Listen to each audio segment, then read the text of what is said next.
Baik, selamat pagi anak. Assalamualaikum warahmatullahi wabarakatuh. Salam sejahtera bagi kita semua. Kembali minggu ini Pak Wibi bertemu dengan kalian lagi untuk mengajar materi produk kreatif dan kewirausahaan. Nah, minggu kemarin Pak Wibi sudah sampai di poin yang analisis peluang usaha.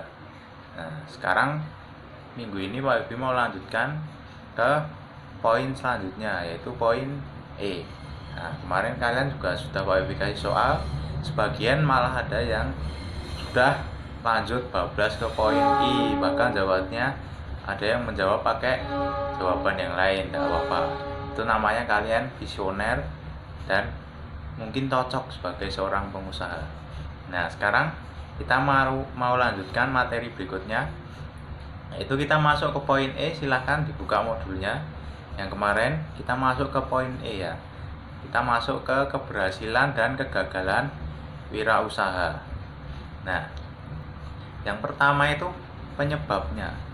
Kira-kira apa toh penyebab kegagalan dan keberhasilan seorang wirausaha itu? Nah, yang pertama kita mau bahas keberhasilan. Keberhasilan seorang wirausaha itu yang pertama ditentukan oleh beberapa faktor. Nah, beberapa faktor ini diantaranya yang pertama itu faktor manusia. Faktor manusia sendiri dari dalam diri kita sendiri. Jadi keberhasilan usaha kita itu yang menentukan kita sendiri. Seperti contohnya faktornya itu kepribadian, terus ilmu pengetahuan, terus pengalaman itu juga penting. Jadi faktor-faktor itu yang mempengaruhi, faktor dari dalam diri manusia itu sendiri. Nah, selanjutnya yang kedua faktor keuangan. Nah, faktor keuangan ini sangat penting dalam mendirikan usaha ya. Karena apa? Yang pertama usaha itu yang harus dipersiapkan adalah apa? Kemarin modal. Nah, modal itu penting, walaupun tidak harus banyak-banyak tapi juga penting modal itu. Nah, uang memang bukan segalanya, tapi segalanya ya butuh uang. Nah, jadi faktor keuangan ini juga menentukan dalam keberhasilan sebuah wirausaha atau sebuah usaha. Yang ketiga ada faktor perencanaan. Faktor perencanaan ini juga penting ternyata teman-teman. Jadi faktor perencanaan yang matang dan terarah itu bisa membuat sebuah usaha itu tingkat keberhasilannya lebih tinggi, jadi lebih mudah untuk berhasil. Misalkan perencanaannya yang tepat, misal produk apa yang dibuat itu harus jelas, terus berapa modal yang harus dikeluarkan itu juga harus jelas. Jangan terlalu banyak mengeluarkan modal, nanti malah bisa rugi daripada untung. Kemudian calon konsumennya siapa, itu juga harus direncanakan, dipikirkan baik-baik. Terus yang keempat tempatnya itu juga penting. Kita mau mulai usaha itu di mana, atau kita mau mulai secara kaki lima atau secara daring, secara online mungkin, itu juga harus dipikirkan. Kemudian yang kelima yang penting juga itu tenaga kerjanya. Jadi sumber daya manusianya itu penting juga untuk dipikirkan dan menentukan keberhasilan sebuah usaha. Kemudian tapi ada pengertian lain anak-anak. Kita baca itu di paragraf selanjutnya. Keberhasilan wirausaha menurut ahlinya itu Adiaksa Daul. Nah, dia menganut sebuah falsafah. Falsafahnya itu apa? Falsafah Doraemon. Doraemon di sini bukan film animasi yang sering kalian tonton ya. Doraemon di sini adalah sebuah falsafah, sebuah singkatan. Doraemon di sini adalah sebuah singkatan, yaitu apa saja itu? Yang pertama dream. Nah, seorang wirausaha harus memiliki dream, impian. Jadi kita harus memiliki mimpi. Yang pertama itu. Yang kedua opportunity atau kesempatan atau peluang. Nah, kita harus memiliki peluang, bisa menemukan peluang. Yang ketiga reform atau perencanaan. Jadi setelah menemukan peluang kita harus merencanakannya dengan baik. Kemudian yang keempat tentu saja apa itu? Action. Nah, kalian harus action. Kita sebagai wirausaha tidak cuma merencanakan saja, tapi juga harus segera action, segera melaksanakan yang sudah kita rencanakan dengan baik-baik tadi. Kemudian yang kelima, energi. Energi kita harus memiliki semangat, kita harus memiliki spirit, kita harus memiliki daya juang yang tinggi untuk mewujudkan usaha kita nanti. Kemudian yang selanjutnya, mapping atau pemetaan. Nah, pemetaan di sini untuk memetakan usaha kita. Kemudian yang selanjutnya, yang O, organizing. Kita harus berorganisasi, jadi bukan hanya berjalan sendiri saja, kita memerlukan bantuan orang-orang lain juga, kita harus mampu berorganisasi. Kemudian yang terakhir, N, apa itu? Network. Nah, kita harus punya relasi. Jadi tidak mungkin kita menjalankan usaha itu pure kita sendirian, tidak bisa. Kita harus memiliki relasi, memiliki organisasi ya, supaya wirausaha atau usaha kita itu tingkat keberhasilannya lebih tinggi, bisa lebih mudah untuk berhasil. Nah, kemudian kita lanjut dari tadi kita bahas penyebab keberhasilan. Sekarang kita mau membahas penyebab kegagalan sebuah usaha. Ya. Yang pertama itu menurut Zimmerer. Zimmerer ini dia mengeluarkan faktor-faktor yang mempengaruhi kegagalan sebuah wirausaha. Kita baca di situ. Yang pertama, tidak kompeten dalam manajerial. Nah, jadi manajerial ini sangat penting ya, anak. Jadi meskipun usaha kita memiliki omset yang bagus, misal penghasilannya tinggi atau tingkat penjualannya baik, tapi kalau kita tidak kompeten atau tidak profesional dalam mengelola manajerialnya, usaha kita bisa acak-acakan meskipun sebenarnya usaha kita itu bagus. Kemudian yang kedua, kurang pengalaman. Nah, tentu saja kurangnya pengalaman itu mempengaruhi itu tadi, tidak kompeten dalam manajerial juga. Karena misal pengusaha yang baru, nah itu akan lebih mudah, bukan gagal ya, tapi lebih mudah untuk gagal karena dia kurang pengalaman biasanya.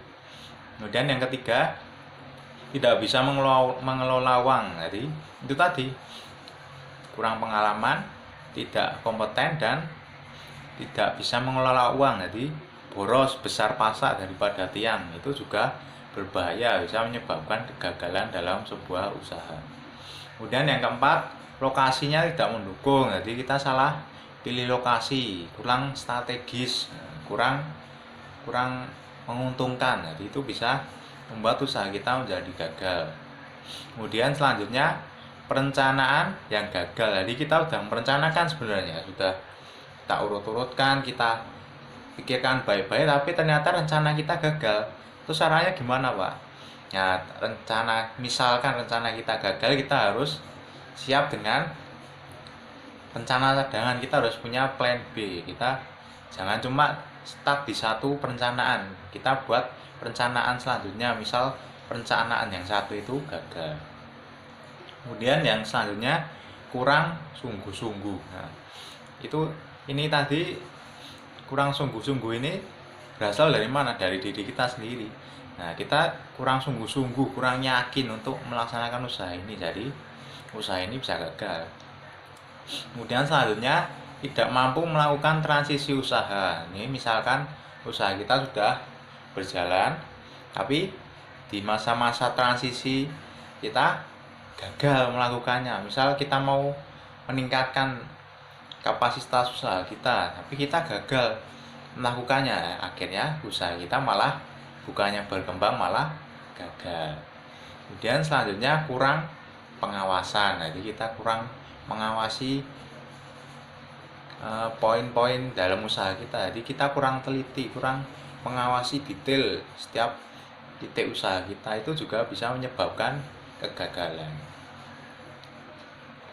Nah, seperti itu. Selanjutnya kita masuk ke poin F ya. Kita baca yang poin F. Pak Ibu jelaskan sedikit. Yang F itu memanfaatkan peluang secara kreatif dan inovatif. Nah, jadi kita harus bisa memanfaatkan peluang secara kreatif dan inovatif. Kreatif itu apa toh, Pak? Kreatif itu kemampuan untuk menciptakan sesuatu, menciptakan, memodifikasi atau kombinasi sesuatu. Jadi kita bisa disebut orang yang kreatif itu jika kita bisa menciptakan sesuatu, misal dari yang belum pernah ada menjadi ada. Misal apa ya, misal sebuah aplikasi atau apakah itu, atau sebuah produk makanan yang baru, atau sebuah software animasi yang baru, itu dari yang belum ada menjadi ada. Itu kita namanya orang kreatif yang menciptakan. Kemudian ada orang kreatif yang kedua, yaitu orang kreatif yang memodifikasi. Memodifikasi di sini bukan menjiplak ya, kita bukan menjiplak tapi memodifikasi. Jadi membuat dari versi kita sendiri. Jadi misal kita membuat sebuah produk, misalkan itu tas atau kaos atau apapun, meskipun kita ide besarnya mengambil dari sebuah brand atau sebuah produk yang sudah ada, tapi kita memodifikasinya sehingga menjadi milik kita, jadi menjadi ciri khas punya kita. Misal kaos apa ya, kaos jogger itu kan desainnya kita bisa ambil, tapi kita tidak bisa mengambil mereknya atau ciri khas tulisan joggernya. Kita harus membuat ciri khas sendiri, kita modifikasi dengan ide kita sendiri, dengan kreativitas kita sendiri. Kemudian orang kreatif yang ketiga itu orang kreatif yang bisa mengkombinasikan. Mengkombinasikan di sini jadi produk-produk yang sudah ada kita jadikan satu, kita buat menjadi sebuah produk baru milik kita sendiri. Nah, jadi bisa menggabungkan beberapa ide-ide yang sudah ada menjadi milik kita sendiri.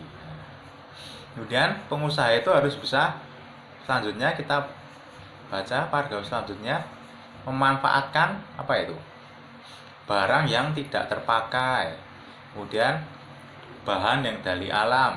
Kita harus bisa memanfaatkan itu supaya kita menjadi pengusaha yang kreatif dan inovatif. Yang pertama, barang yang tidak terpakai, bahan yang dari alam, memanfaatkan situasi, dan memanfaatkan segala peluang yang ada, peluang usaha yang ada. Kita harus memanfaatkannya dengan baik. Kemudian kita lanjut aja, kita poin selanjutnya di G. G itu jenis-jenis inovasi. Jenis-jenis inovasi di sini apa? Sebelumnya kita harus tahu dulu inovasi itu apa. Inovasi menurut Stephen Robin adalah sebuah ide baru yang diterapkan untuk memperbaiki sebuah produk. Nah, jadi kita jika membuat sebuah usaha itu harus memikirkan inovasi juga, jadi tidak monoton dengan satu produk. Misal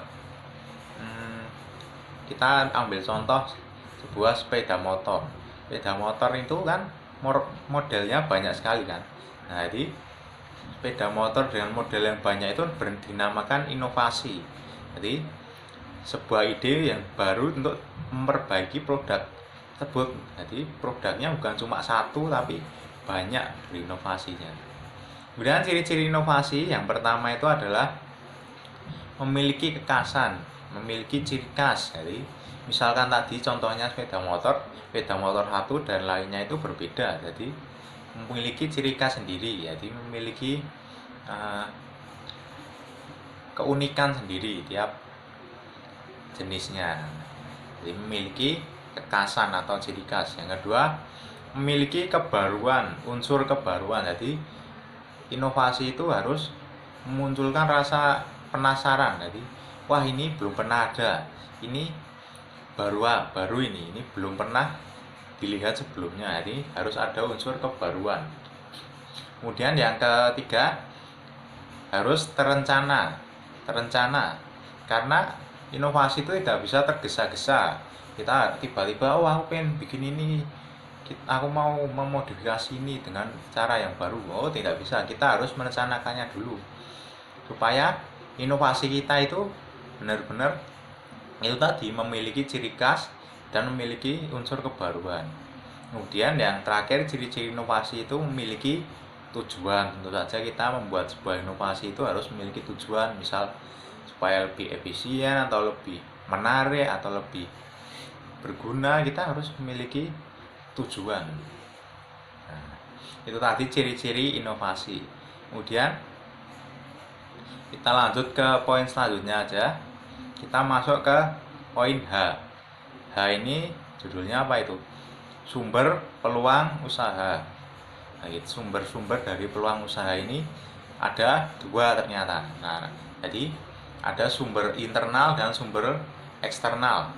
Sumber internal di sini ada berbagai macam juga. Yang pertama itu ada pengetahuan. Dari pengetahuan kita sendiri. Dari pikiran kita sendiri. Jadi dari inspirasi kita sendiri itu bisa menjadi sumber dari peluang usaha. Kemudian yang kedua, dari pengalaman kita sendiri, pengalaman kita atau pengalaman orang lain. Jadi misal kita memiliki pengalaman tentang suatu masalah atau suatu peluang yang bisa digunakan sebagai usaha, itu bisa juga menjadi sumber dari peluang usaha. Kemudian yang ketiga, berasal dari intuisi atau dari inspirasi kita tentunya, yang datang secara tiba-tiba. Kita dapat ilham, kita dapat wangsit, wah kita kayaknya usaha ini bagus, ini bakal prospek atau dan lain sebagainya. Itu bisa juga menjadi sumber dari peluang usaha. Kemudian sumber yang selanjutnya, sumber eksternal. Sumber eksternal di sini ada masalah yang belum terpecahkan sebelumnya. Nah, kemudian ada kesulitan yang kita alami sehari-hari. Itu bisa juga. Yang ketiga, kebutuhan yang belum terpenuhi atau belum bisa terpenuhi. Itu bisa jadi sumber peluang usaha juga. Kemudian berasal dari pemikiran yang besar. Jadi bukan cuma pemikiran kita sendiri, mungkin bisa kita berdiskusi dengan teman atau rekan atau keluarga kita, mungkin itu bisa menjadi sumber peluang usaha. Nah, kemudian gimana Pak kalau kita sudah punya sumbernya, lalu cara memanfaatkannya gimana? Nah, cara memanfaatkan peluang usaha menurut Dr. Schwartz, kita baca di paragraf bawahnya itu, yaitu yang pertama apa? Percaya dan yakin. Kita harus yakin dan percaya kalau sumber peluang usaha ini sangat bagus, sangat menjanjikan. Nah, kita harus yakin dan percaya. Kemudian yang kedua, jangan bergaul pada lingkungan yang statis. Nah, jadi kita bukan cuma berusaha dengan modal pengetahuan aja, kita juga harus berusaha dengan pergaulan kita, berusaha bergaul dengan lingkungan yang dinamis, bukan yang statis. Nah, dinamis itu seperti apa Pak?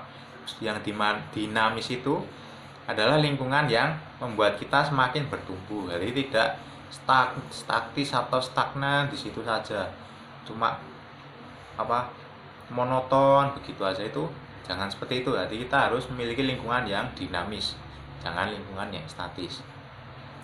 Nah, selanjutnya, selalu bertanya pada diri sendiri atau introspeksi. Nah, kira-kira kita harus bertanya-tanya selalu pada diri kita, apa ya yang bisa saya kembangkan lagi.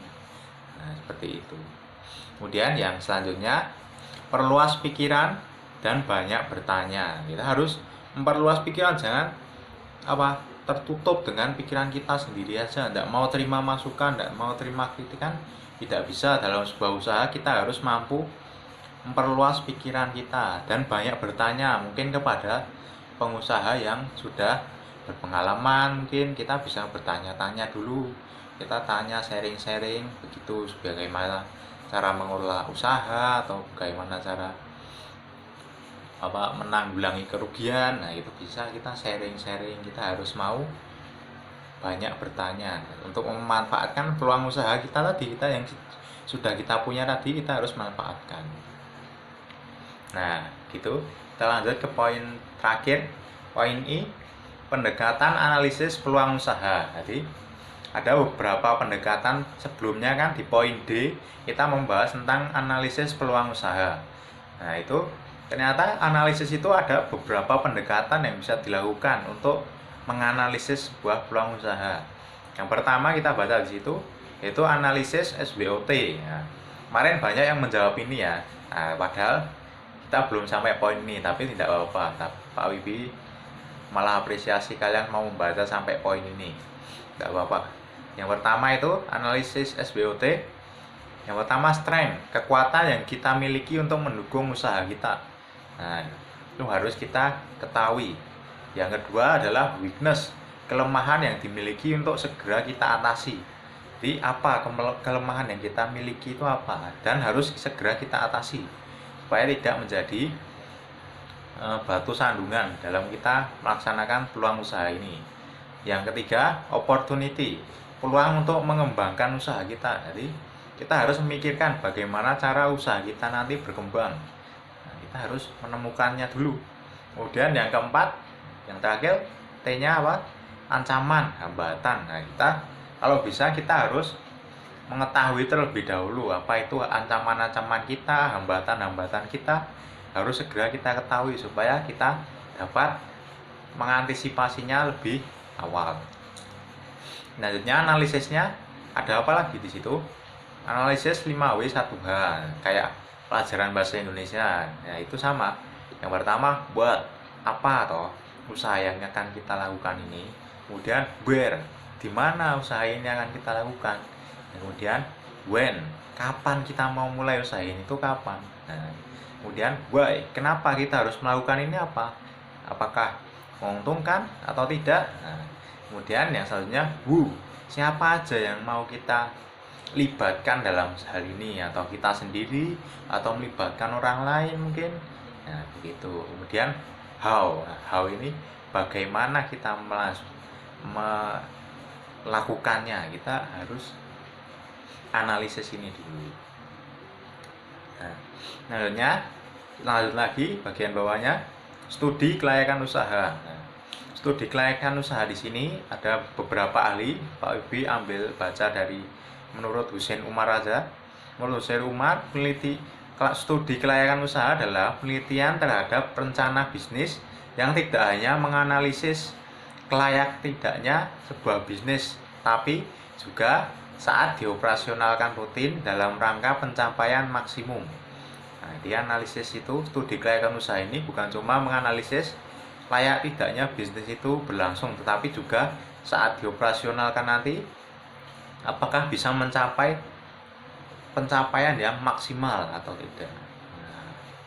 Nah, dan studi kelayakan usaha ini ada manfaatnya. Nah, jadi bukan cuma pekerjaan yang sia-sia. Studi kelayakan usaha ini mempunyai manfaat. Nah, manfaatnya apa? Yang pertama, merintis usaha baru. Jadi kita bisa memanfaatkan studi ini untuk merintis usaha baru, usaha yang belum pernah ada. Kemudian yang kedua, mengembangkan usaha. Jadi kita juga bisa memanfaatkan studi kelayakan usaha ini untuk mengembangkan usaha yang sudah ada. Kemudian yang ketiga, memilih jenis usaha atau investasi. Jadi kita bisa memilih dengan cara melakukan studi dulu. Jadi sebelum kita memilih jenis usaha itu, kita melakukan studi dulu supaya kita memilihnya dengan tepat. Gitu.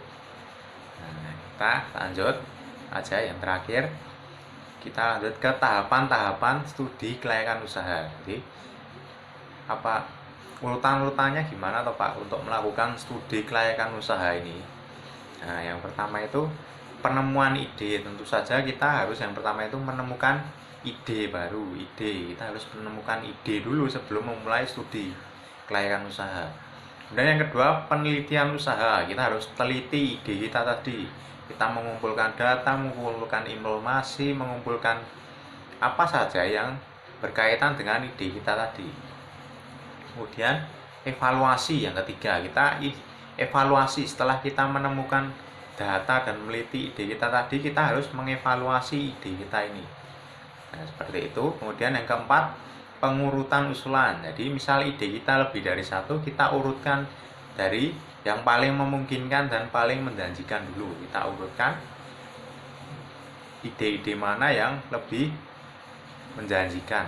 Kemudian yang kelima, perencanaan pelaksanaan. Jadi setelah kita urutkan dan ketemu mana yang harus dilakukan pertama kali, kita rencanakan untuk pelaksanaannya nanti.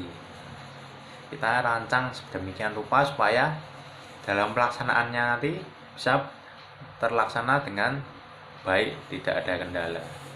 Yang kemudian yang keenam, pelaksanaannya. Ini tahap yang dimana kita akan melaksanakan ide kita tadi. Jadi sudah kita rencanakan, sudah kita evaluasi, sudah kita teliti, lalu kita selanjutnya kita action, kita laksanakan ide kita itu. Nah, seperti itu. Kemudian apa tuh Pak tujuannya studi kelayakan usaha ini Pak? Sebenarnya buat apa toh kita harus studi kelayakan usaha itu? Nah, manfaatnya ini, tujuannya ini menghindari keterlanjutan penanaman modal yang besar pada peluang bisnis yang kurang menguntungkan. Nah, jadi kita bisa menghindari keterlanjutan penanaman modal yang besar. Jadi terus terlanjur modal oke tapi ternyata bisnisnya tidak menguntungkan. Nah, kita bisa menghindari hal itu dengan melakukan ini, studi kelayakan usaha. Nah, kita sudah selesai membahas tentang materi tentang peluang usaha ini. Nah, nanti selanjutnya kita masuk ke bab selanjutnya, kita masuk ke bab 3. Tapi sebelum itu, minggu depan kita akan adakan ulangan dulu. Nah, jadi kalian siap-siap pelajari materi di bab 2 ini. Selanjutnya kita akan mengadakan ulangan di minggu depan. Nah, nanti juga Pak Ubi akan kasih tugas, segera kalian kerjakan. Oke? Nah, baik. Sekian Pak Ubi akhiri. Terima kasih. Wassalamualaikum warahmatullahi wabarakatuh. Salam sejahtera untuk kita semua. Sampai jumpa.